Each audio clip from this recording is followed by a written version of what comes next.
코스모스 한대 한대 피어있는 길, 향기로운 가을길을 걸어. 2000년 전 독생자 예수님을 보내신 하나님의 뜻은 무엇인가?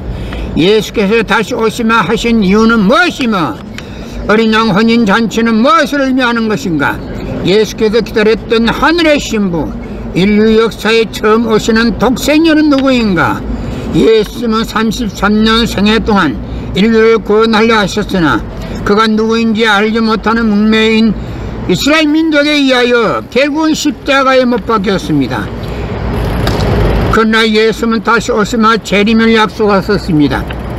요한계시록의 마지막 날에 주님이 다시 오시면 어린 양 혼인잔치를 한다는 구절이 있습니다. 그 잔치가 바로 일찍이 잃어버린 독생자 독생녀를 신부 신랑으로 맺어주어 참 부모로 세우시는 성스러운 축복의 시기입니다. 하나님이 예배하신 독생녀만이 우주의 어머니, 평화의 어머니와 되기 위한 어린 양 혼인잔치에 나아갈 수 있습니다. 예수님이 재림하실 때 가장 먼저 하시려는 신부를 찾는 것입니다. 인류 구원을 위한 하나님의 섭리가 지속되는 가운데 나는 6개월 만에 이 땅에 처음 왔습니다. 인류의 눈물을 닦아내는 평화의 어머니, 우주의 어머니와 하나 되면 이루지 못할 것이 없습니다. 2000년 전 독생자 예수님을 보내신 하나님의 뜻은 무엇인가? 예수께서 다시 오시마 하신 이유는 무엇이며, 어린 양 혼인잔치는 무엇을 의미하는 것인가? 예수께서 기다렸던 하늘의 신부, 인류 역사에 처음 오시는 독생녀는 누구인가? 예수님은 33년 생애 동안 인류를 구원하려 하셨으나 그가 누구인지 알지 못하는 문명인 이스라엘 민족에 의하여 결국은 십자가에 못 박혔습니다. 그러나 예수님은 다시 오시마 재림을 약속하셨습니다. 요한계시록의 마지막 날에 주님이 다시 오시면 어린 양 혼인잔치를 한다는 구절이 있습니다. 그 잔치가 바로 일찍이 잃어버린 독생자 독생녀를 신부 신랑으로 맺어주어 참 부모로 세우시는 성스러운 축복의 시기입니다. 하나님이 예배하신 독생녀만이 우주의 어머니, 평화의 어머니와 되기 위한 어린 양 혼인잔치에 나아갈 수 있습니다. 예수님이 재림하실 때 가장 먼저 하시려는 신부를 찾는 것입니다.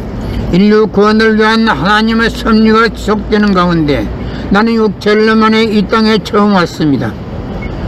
인류의 눈물을 닦아내는 평화의 어머니, 우주의 어머니와 하나 되면 이루지 못할 것이 없습니다.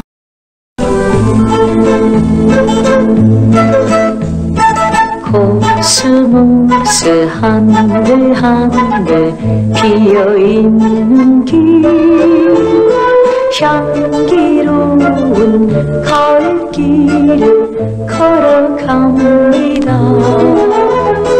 기다리는 마음같이 초조하여라.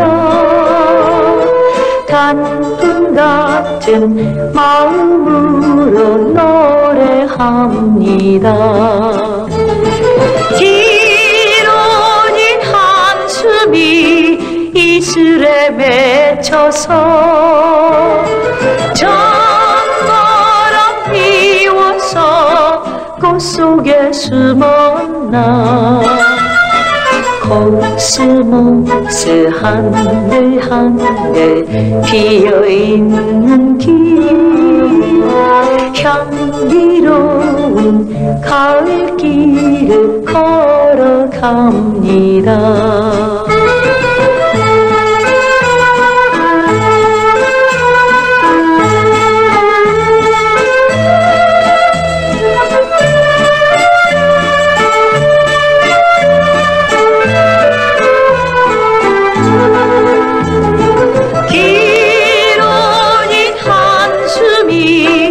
이슬에 맺혀서